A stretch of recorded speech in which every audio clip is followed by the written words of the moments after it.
Bom dia, boa tarde, boa noite. Começando mais um Impacto na Encruzilhada, episódio número 22. E o tema dele é Não pode se posicionar politicamente, e isso já é uma posição.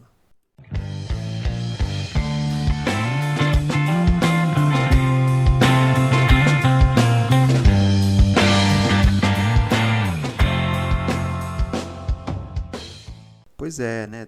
É um tema que está em alta agora, esses últimos dias aí, porque rolou o babado aí do Lollapalooza, toda a polêmica ali. Eu acho que é um bom gatilho para a conversa e outros exemplos que eu vou citar ao longo do papo aqui, mas já reparou que nas nossas bolhas da inovação social, do impacto e afins, a gente evita ao máximo tocar nesse assunto da política, do posicionamento político? Parece que é um tema que não pode, é um tabu de jeito nenhum. A gente tem que ser supostamente neutro e a gente não pode se posicionar. Será que isso para de pé, né? Essa ideia? Será que, na verdade, estão querendo nos dizer que a gente não pode, que não é aceitável determinado tipo de posicionamento político? Né? Por exemplo, o que a Pablo Vittar fez lá na Lollapalooza, acho que é um bom exemplo para a gente trazer, que é o fato dela ter levantado lá uma bandeira, uma bandeira do Lula. Isso mostra que, bom, esse tipo de posicionamento dela, o fato dela assumir que ela vota nele, foi cancelado. Isso não pode. Se ela tivesse levantado uma bandeira, sei lá, do Moro, do Dória, do Ciro, de qualquer outro candidato, tudo bem? Poderia? O que o ponto aqui é? Ela manifestar a posição política dela ou ela manifestar a posição política dela num determinado candidato, num determinado partido? Esse, para mim, é um ponto central. E aqui, eu não estou defendendo que, vamos supor que ela tivesse levantado uma bandeira com uma insígnia nazista. Assim, para mim, esse tipo de posicionamento ele não é aceitável, ele não pode acontecer em nome da tal suposta liberdade de expressão. Não é o caso. A gente está dizendo aqui de uma manifestação política dentro do que a gente considera um campo democrático, né? Acho que esse é o primeiro ponto que a gente vai fazer. Para a gente estressar mais aqui esse papo, acho que eu proponho um exercício rápido aqui para quem está me ouvindo, que é: você sabe quem é aqueles seus principais contatos ou interlocutores desse setor do impacto? Você sabe quem que eles apoiaram no verão passado, na eleição passada? Você sabe quem eles seguem apoiando? Como que eles se posicionam? Como diz o Chico Science, você sabe de que lado essa turma samba? Porque já que ninguém pode assumir publicamente a sua posição, fica sempre ali na entrelinha e tal, mas você consegue perceber claramente do lado de quem cada um deles, dos seus contatos mais próximos, atua? E aqui, gente, calma, né? Muita calma nessa hora. Antes de eu ser acusado de estar fazendo apologia ou defesa de candidato A ou B, azul, vermelho, né? Meu foco aqui não é fazer campanha eleitoral, tem meu lado, mas aqui eu não vim falar sobre isso. Aqui eu vim trazer um tema que é tabu no nosso setor e que a gente escuta a narrativa principal de que a gente não deve se posicionar, a gente tem que ficar muito, entre aspas, neutro nessa discussão, e isso é um equívoco, e isso é sim uma forma já de se posicionar politicamente ao assumir o murismo. Eu vou ficar em cima do muro, eu não posso falar sobre isso. Ao fazer isso, você já está assumindo um lado nessa história, e é sobre isso que a gente vai falar. Quando vi passar pela janela a liberdade que tanto sufoquei. Bom, começo de conversa, primeiro ponto aqui é: nós estamos falando de qual política, né? Nós estamos falando de um conceito de política absolutamente amplo, que vai muito além da tal política partidária. Eu incluo ela aqui nesse balaio político, mas não é só ela. Então a gente está falando de diferentes abordagens políticas, inclusive aquelas da via institucional partidária, mas existem outras. Por exemplo, o MBL.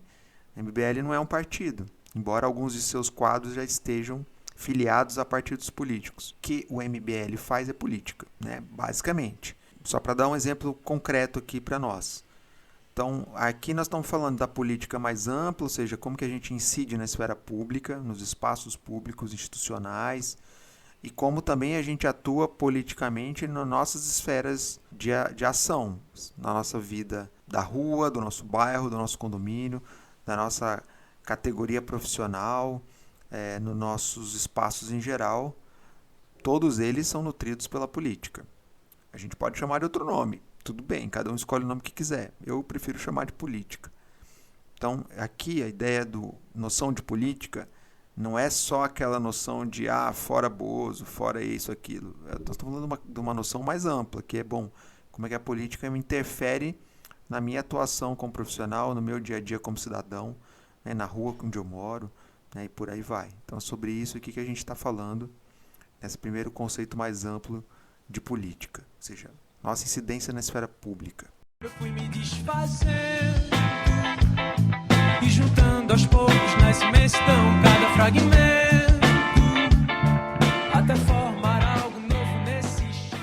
O segundo ponto aqui é, quais são os caminhos para a atuação política? Por que vias a gente pode se engajar nesse tema? Esse é um outro tema aqui para a gente explorar. Quando a gente fala sobre ele, caminhos, geralmente vem à nossa cabeça aquele caminho que é o que mais a gente vê na nossa bolha, que são aqueles movimentos de renovação política. Tem vários, eu não vou citar nenhum. São válidos, bacana, existem, estão aí disponíveis, mas eles, se vocês perceberem, eles têm uma linha mais de profissionalização, formação de lideranças e tal, que basicamente tem uma linha política por trás, uma linha ideológica. Válidos, de novo, válidos, bem-vindos, necessários. Mas eles são um caminho dentre muitos outros. Então, acho que é legal também dizer que a gente, às vezes, quando nas nossas bolhas se permite algum tipo de aproximação com esse tema da política, geralmente ele se manifesta a partir desse tipo de movimento de renovação política. De novo, ok, mas não existe só ele, existem outros caminhos, não é verdade? Então, acho que é primeiro abrir isso. Se não é o único caminho, tem outros, do caminho do indivíduo, do cidadão, ao caminho da coletividade, dos espaços institucionais da política, como os partidos políticos. Todos eles existem e estão ao nosso alcance para a gente se envolver. Nos espaços político-partidários e eleitorais, a gente também tende a olhar só a disputa majoritária, né? Para presidente, para prefeito, para governador. Só que a gente esquece da necessidade da gente trazer a discussão das eleições proporcionais, nos nossos legislativos. Lá é que a gente também tem que atuar, nas duas pontas.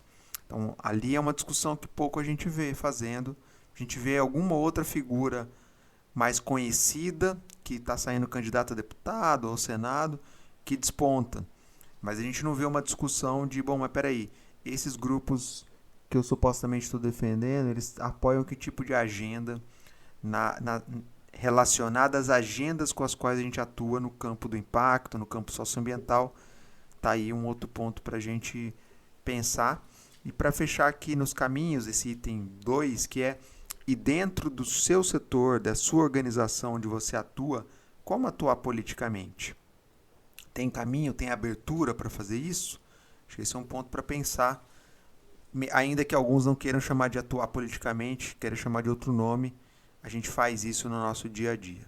Quanto tempo faz que eu me despedi de mim e agora me busco sem parar, me desfaço em paz do que eu já fui e não quero mais.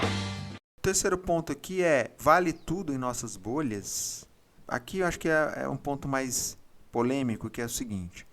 A gente viu recentemente o caso lá do Monark defendendo que a possibilidade de ter um partido nazista no Brasil em nome supostamente da liberdade de expressão. Cabe defender então o nazismo? Cabe defender racismo, sexismo? Cabe defender mineração em terra indígena? Cabe defender ditadura, fechamento do Supremo? Estou trazendo temas que estão aí circulando no nosso dia a dia. E aí, obviamente que não, né, gente? Assim, se a gente está numa bolha que defende mudar o mundo, transformar, né, em direção à sustentabilidade, à questão socioambiental, não há nenhuma possibilidade de a gente aceitar todas essas defesas aqui que que eu enumerei aqui e tantas outras.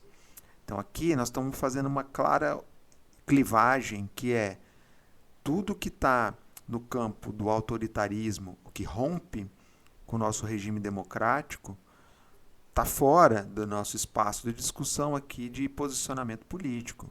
Então, quando eu fico em cima do muro e não me posiciono, eu passo uma imagem, uma interpretação possível de que eu estou passando pano para essas várias expressões do autoritarismo. Esse é o problema. Então, eu preciso afirmar, sim, que eu sou contra o racismo, que eu sou contra o machismo e tantos outros crimes, né, e preconceitos que temos hoje ainda na nossa sociedade.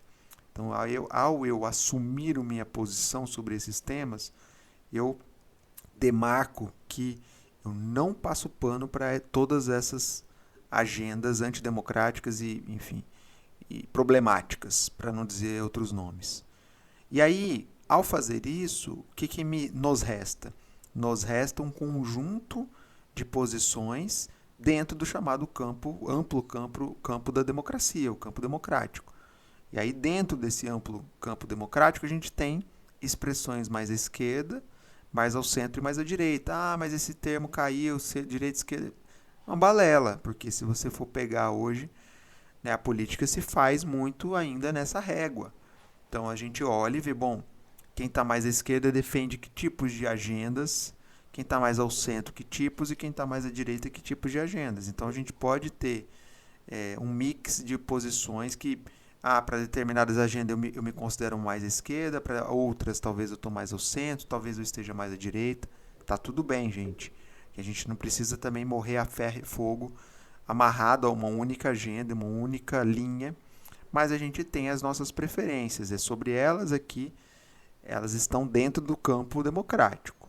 Aqui, esse para mim é o ponto central. Então, quando a gente diz, a gente tem que ficar neutro, a gente não deve se posicionar, a gente, ao fazer isso, a gente passa pano para todas aquelas aberrações que defendem agendas antidemocráticas. A gente precisa se posicionar sobre elas.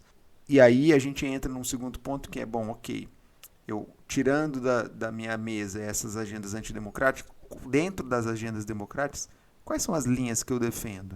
Eu não preciso defender como a Pablo fez, a bandeira lá do Lula. Eu posso defender que, olha, eu tendo a preferir uma linha mais onde o Estado tem um papel mais central, já outros vão defender uma linha mais liberal. Tá tudo certo, desde que a gente jogue dentro dessas regras democráticas. Acho que aqui para mim é o debate. Vejo a gente fazer pouco esse debate na nossa agenda de impacto, no nosso campo da inovação social. É um tema que a gente discute pouco. É um tema que, por exemplo, quem defende negócio de impacto e essa agenda dos negócios de impacto tende a ser visto mais como uma agenda liberal? Eu posso atuar nessa agenda aí, estar mais alinhado a princípios, digamos, mais da esquerda? Esse tipo de debate a gente faz pouco no nosso setor e me espanta que a gente não faça, porque seria um debate extremamente rico, necessário para a gente fazer. Então, só para trazer um pouco, né, esse tema, levantar essa poeira para que a gente possa falar mais sobre isso.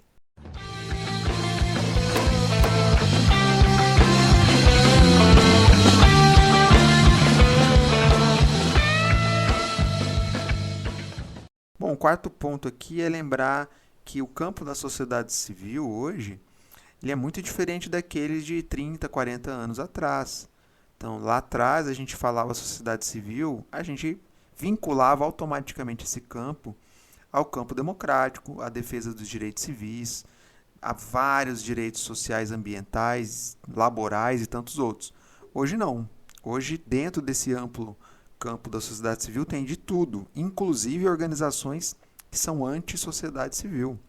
Organizações protofascistas, organizações muito próximas ali de militares, organizações que defendem saídas autoritárias e antidemocráticas. Então, a gente precisa entender que o campo mudou e a gente precisa também fazer uma clivagem dessas organizações que estão dentro dessa ampla sociedade civil. Aqui acho que tem um ponto importante para a gente fazer essa discussão. Tá, mas como é que eu vou saber separar o joio do trigo dessas organizações? Eu acho que fica mais fácil, fica mais didático fazer isso quando a gente coloca temas quentes, polêmicos e vê o posicionamento dessas entidades. Exemplo, aborto, para pegar um tema bastante quente. Claramente você vai começar a identificar organizações que estão num campo, num espectro e no outro. Não significa só que aquelas organizações que são contra o aborto, então logo elas são antidemocráticas. Não é isso. Mas significa que dentro dessas que têm determinados posicionamentos sobre esses temas polêmicos, você consegue ir colocando outros filtros e ir chegando mais perto de organizações e ou dirigentes dessas organizações que sim defendem saídas autoritárias. Isso hoje em dia, infelizmente, é relativamente fácil da gente identificar. Então, assim, esse ponto é importante, esse bloco 4 aqui é de qual sociedade civil a gente está falando. A gente precisa sim separar bem quem é quem, né, o joio do trigo dessa discussão. Por último aqui, o quinto ponto é quem que financia engajamento político ou engajamento cívico? Aqui é um ponto importante, porque se a gente for olhar hoje, aquelas iniciativas de renovação política, claramente a gente já sabe que tem financiamento de algumas fundações no Brasil. Beleza, ok. Agora, para além delas, quem financia hoje combate a fake news, por exemplo? Quem financia mídia independente? Quem financia checagem de fatos, conteúdo independente? Hoje em dia é muito difícil encontrar financiamento institucional para essas iniciativas. Geralmente estão sendo financiadas ou com recurso gringo ou com vaquinha, enfim, pessoas físicas no Brasil que apoiam essas causas. Quem financia a formação política? Para além dos movimentos de renovação política que mais claramente a gente identifica. Então, você sabia, por exemplo, que o MST tem uma escola de formação política desde 2005? E certamente ele não recebe financiamento de grandes empresas ou grandes fundações. Então, ele financia por si próprio esse tipo de iniciativa. Então, basicamente, o que eu estou querendo dizer é para determinadas linhas de formação política, diferentes daquelas, entre aspas, mais aceitáveis em nossa bolha, para essas linhas não tão aceitáveis, basicamente, essas iniciativas têm que ser ninja para se financiar, basicamente com recursos de pessoas físicas. Então, só para mencionar isso, acho que tem um caminho aqui de, bom, precisamos ampliar o financiamento para esse tipo de iniciativas, essa pluralidade de tipos de iniciativa de engajamento político. No entanto, o recurso que tem disponível, o pouco que tem disponível, está direcionado para uma linha específica e não para essas várias outras. Então, só para a gente estar atento em relação a isso, acho que esse é um ponto importante aqui. Bom, e aqueles que já estão querendo me mandar ir para Cuba ou para Venezuela, eu paro por aqui, deixando claro que eu aceito tal convite. Quem quiser me mandar para esse país, vai ser com muito prazer visitá-los, ainda não os conheço. Basicamente aqui a provocação é que a gente olhe para o tema de engajamento político, de posicionamento político, de uma forma muito necessária nesse momento que a gente está atravessando no Brasil e no mundo, não é só no Brasil não. Então a gente precisa trazer esse tema para a mesa e sair da zona do senso comum sobre o tema e sair dessa caixinha de tabu para o tema. E infelizmente tem pouca gente, tem pouca iniciativa propondo isso. E eu acho que isso é um erro na nossa bolha do impacto, da inovação social. A gente deveria colocar esse tema, né, na mesa e fazer discussões qualificadas sobre eles. Infelizmente a gente não tem visto isso acontecer. Então fica aqui a minha questão levantada, aqui a poeira levantada, para que a gente possa olhar mais para ele com carinho, né, com profundidade. Lembrando uma frase bacana de para-choque de caminhão que diz assim, né, que tem tudo a ver com o nosso tema, que diz assim, que nem sabão em pó é neutro. Eu gosto dessa frase, para mim a brincadeira traz um pouco de senso de realidade. E fecho aqui, gente, com um manifesto publicado por uma organização canadense que chama FRIDA, que é um fundo feminista do Canadá, que recebeu uma doação de 10 milhões de dólares da Mackenzie Scott, que é ex do Jeff Bezos, que fez uma doação bem interessante e bem vultuosa. E o mais legal é ver como que essa organização se posicionou. Porque aqui no Brasil a gente vê as doações dela e todo mundo fala, ai que lindo, tá revolucionando a filantropia. É legal, de fato, ela tá fazendo coisas muito interessantes. Mas ninguém levanta assim, bom, peraí, mas qual é a origem da grana, né, que está sendo doada? E aí essa organização, essa entidade chamada Frida, estou colocando aqui na descrição o link desse manifesto que ela publicou, que é genial, sugiro muito que vocês leiam. Basicamente, o manifesto ele se posiciona, olha, nós sabemos a origem, nós sabemos o que a Amazon tem feito em termos de violação de vários direitos, e no entanto a gente acolhe esse recurso porque a gente vai utilizá-lo para essa e essa causa. Então, achei a maneira como ela coloca, acho bacana. Podemos divergir de que, poxa, você não deveria aceitar, acho que esse é um bom debate. Mas em nenhum momento ela passa pano para a origem do recurso, ela acolhe, assume e encara isso de frente. Eu achei isso fantástico e, de fato, esse tipo de posicionamento a gente também precisa ter mais aqui no Brasil. Raramente a gente vê isso acontecendo. Então, que bacana, acho que para dar uma menção positiva aqui ao final do papo. Acho que vale a pena ler, gente. Tá a descrição aí, o link, e tá em português, então tá bem fácil. Tá bom? Então é isso. Pode se posicionar politicamente? Pode, deve. A gente precisa falar sobre esse tema. E não se posicionar é uma forma de posicionar, porque a gente passa pano para determinados tipos de posições hoje absolutamente problemáticas, para não dizer outra coisa, que estão ao nosso redor. Então é isso, gente. Espero que vocês tenham gostado. Fiquem bem e até a próxima. Valeu!